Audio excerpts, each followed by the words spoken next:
Assalamualaikum warahmatullahi wabarakatuh. Dipersiapkan sejak tahun 1951. Semua orang tahu PKI babak belur gara-gara konflik Madiun 1948. Untunglah pemerintah tak membubarkannya. Rezim Aidit yang naik pada tahun 1951 lantas mencanangkan strategi jangka panjang untuk menghidupkan kembali Partai Komunis Indonesia.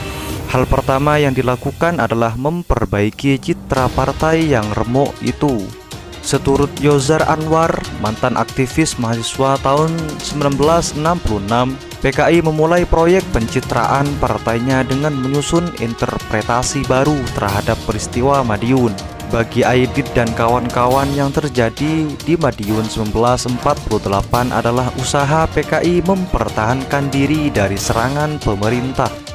Narasi ini kemudian berkembang dengan menyudutkan Muhammad Hatta, Sukiman, dan Nasir sebagai provokator yang membuat PKI berontak. Agar lebih meyakinkan, PKI juga menunjukkan penghormatan pada simbol-simbol nasional. Perlahan PKI membangun citra sebagai partai nasional, anti kolonial, bertanggung jawab, anti kekerasan dan demokrasi.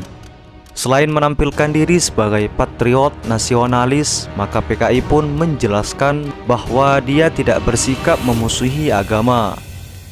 Dalam kurun waktu 1950 sampai 1953, PKI juga menjalankan strategi politik yang berbeda dari partai-partai macam PNI, Masumi, NU, atau Partai PSI. Partai-partai ini relatif mapan karena memegang kuasa di pemerintahan pusat dan daerah, tetapi hanya sebatas itulah jangkauan efektivitas politik mereka.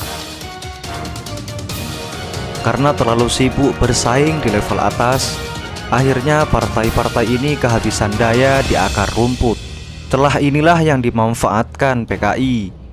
Alih-alih ikut bersaing mengincar jabatan penting di pemerintahan seperti partai lain, PKI justru fokus menggarap massa proletariat kawasan perdesaan. PKI mulai kembali melakukan kegiatan di kalangan petani yang berhenti setelah pemberontakan Madiun dipadamkan. Lewat wakil 2 PKI, Joto, dalam Harian Rakyat juga menyeru kaum tani di pedesaan. Dia menyebutkan pokoknya semua daya upaya harus dikerahkan untuk kemenangan Palu dan Arit dalam pemilu. Jangan sampai partai-partai tuan tanah dapat suara. Ketika Undang-Undang Pemilu disahkan pada April 1953 dan masa kampanye bergulir, PKI sudah memiliki ancangan yang lebih mantap dibanding partai lain. PKI lebih siap dengan membedakan isu kampanye yang berbeda untuk level nasional dan pedesaan. Dalam Amanat FED halaman 22, PKI memainkan isu kemiskinan dan cengkraman asing atas perekonomian untuk tingkat nasional. Sementara di daerah, terutama yang dekat dengan perkebunan, isu agraria jadi jualan utama di desa-desa. Selain menjanjikan sebagian tanah, aktivis PKI giat mengadvokasi penggarapan liar di daerah sekitar perkebunan. Itulah sejarah kelam yang pernah terjadi di Indonesia. Semoga bermanfaat. Assalamualaikum warahmatullahi wabarakatuh.